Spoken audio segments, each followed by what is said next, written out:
Hello students, today I am going to tell you what is the strategy that we are going to follow for the ND1 2025 examination.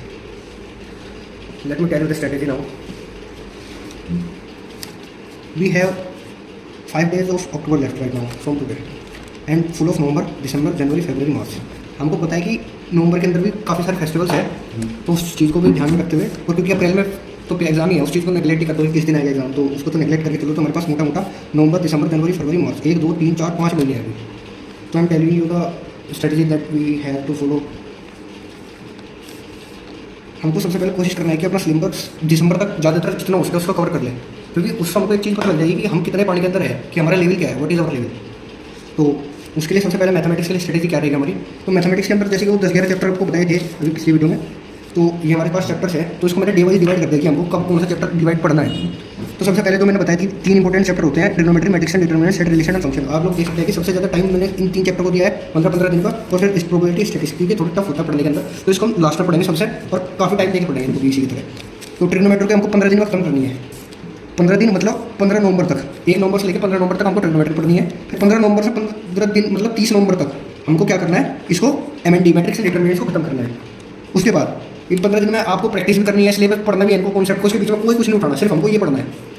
अब matrix and determinants हो गया, trigonometry हो गया, फिर set, relation, function, उसको 15 दिन दे दिए, क्योंकि सेट भी होता है इसके अंदर, रिलेशन, फंक्शन एंड ये दोनों अलग अलग हो गए, तो पूरा सेट, रिलेशन, फंक्शन एक वो मांगते हैं चैप्टर टॉपिक, उसको पूरा 15 दिन के अंदर खत्म करना है. तो वही अपना 1 दिसंबर से लेकर 15 दिसंबर तक इसको खत्म करना है, 15 दिसंबर तक.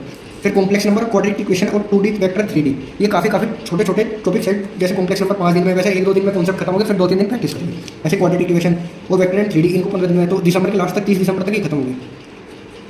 फिर 1 जनवरी से मतलब जनवरी में हमको क्या करना है, क्योंकि 15-15 दिन, पूरे 15 दिन तो हम देंगे नहीं इनमें, तो पूरा जैसे परमुटेशन कॉम्बिनेशन को 5-4 दिन इसमें से एडजस्ट करके, लिमिट, डिफरेंशिएशन, इंटीग्रेशन को या तो इसमें से एडजस्ट कर लो, ऊपर वाले में से या फिर नीचे से. तो मतलब हमको जनवरी तक अपना सिलेबस खत्म करना है. मोस्टली मैथमेटिक्स के अंदर बता रहा हूँ मैं कि जनवरी के अंदर खत्म करना है. और आप लोग देख सकते हैं कि दिसंबर तक हमारा इतना सिलेबस खत्म हो जाएगा. अगर जिस बंदे ने इतना पढ़ लिया तो मतलब पेपर को तो क्लियर करने के हालात में है भाई, तो उसने दिसंबर में तो इतना पढ़ना है.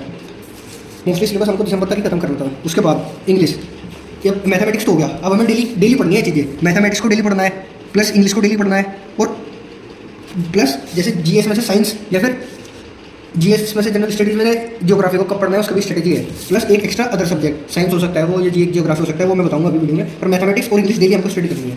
मैथमेटिक्स को ऑलमोस्ट हमें ओवर डेली निकालने हैं, और इंग्लिश के लिए 1 घंटे में सारी हो जाएगी, कोई इतना टफ नहीं है. इंग्लिश के लिए क्या स्ट्रेटजी अपनानी है हमको, learn and read English daily. हमको कुछ ना कुछ इंग्लिश में कुछ नया रोज सीखना है, जिसके लिए हमको कोई एक्स्ट्रा थिंक करने की जरूरत नहीं. Just do something consistently. कोई भी चीज़ कर रहे हैं हमको उसको कंसिस्टेंटली करनी है बस. जैसे हमको वो क्या मैं आपको प्रोवाइड करूँगा रोज, हमारी इस चैनल पर मिल करेंगे आपको.